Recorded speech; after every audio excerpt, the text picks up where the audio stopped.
pwede kayo makakita ng mga isda, mga tilapia, at kung ano-ano pa. Lumang kainan ng ating papasukin ngayon. Malalaman kung sino ang mabubusog na mga bagay na ating makikita. Sa taas ng gusaling ito, iba't ibang putahe ang natikman. May prito, nilaga at ginataan. Bagong henerasyon, bagong pagkakataon. Sa may lumang kainan, dini sa aking pag-akyat, tila ba'y konektado sa lumang hotel. May mga kakaibang larawan na pwede mong madatnan. Ang kaniyang mga art na kanya ding dinrawing. Postibay. Nakakalungkot mang isipin. Kung sino ba at saan? Mga tao bagay kababalaghan. Sa pagpasok dito sa lumang restaurant, mga ilang tao lang ang may kakayanan na mag-drawing ng mga ganyan. Tulad nito.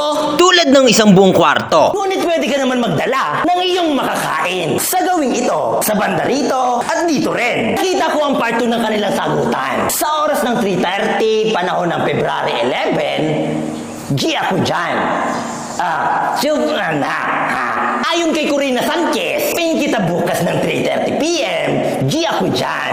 Sa boy na nagsulat sa taas nitong pader. Saya-saya. At nag-reply naman siya pagkatapos ng mga araw. Yes! Yung marker na sa baba lang. Wait ko reply mo. Me? Akla. At sa paglipas ng araw, dagda naman ng lumang kainan. Tila ba'y isang balat ng sauce. Pero nagkakamali kayo. Ito'y balat ng kung ano. Sa pag-iikot naman ng camera ay tila ba'y multo ang aking hinahanap. Pero nagkakamali kayo. Sa pag-ikot ko dito sa may lumang restaurant, pwede kayo makakita ng mga isda, mga tilapia, at kung ano-ano pa. Ang saya-saya, hindi ba? Kaya naman tutunguhin pa natin ang panibagong floor para makatagpo tayo ng mga kababalaghan. Dahil no entry, hindi na ako tutuloy. Pero tutuloy pa rin ako kasi matigas ang ulo ko. Pero pumasok pa rin ako dito sa may hagdan. Akin namang natagpuan, mga basurang nakatipon. Tila ba'y may nag-overnight, kaya pala no entry. Ang saya-saya. Aking pagdampot, matatanaw mo ang luma at ganda. And kulay yellow. Alright, panalo tayo guys. Ano pang hinihintay ninyo? I-download nyo na.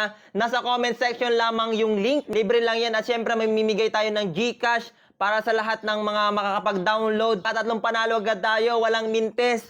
Guys, ituturo ko sa inyo kung paano mag-register dito sa Epoch Game. Ito yung nilalaro ko once na pagtapos ng investigasyon. Lalagay mo lang yung personal number mo at mag-enter ka ng password and then magsesend yan ng verification code and then itatype mo lang yan dyan and i-confirm mo na yan agad. Ito naman ituturo ko sa inyo kung paano mag-cash in. Pindutin nyo lang yung profile ninyo. I-bind nyo lang yan. Ilalagay nyo lang yung GCash number ninyo.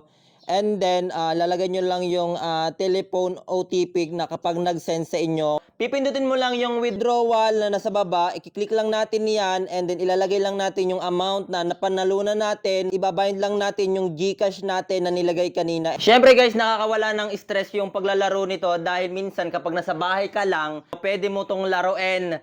At eto, pwede kayong mag-cash in, pwede rin kayong mag-cash out ng inyong mga panalo. Guys, at ngayon, subukan nating manalo dito sa Epoch Game. Tara, laruin natin. Let's go! Meron tayong Dragon Tiger, meron tayong Mines, meron tayong Mary Fruit.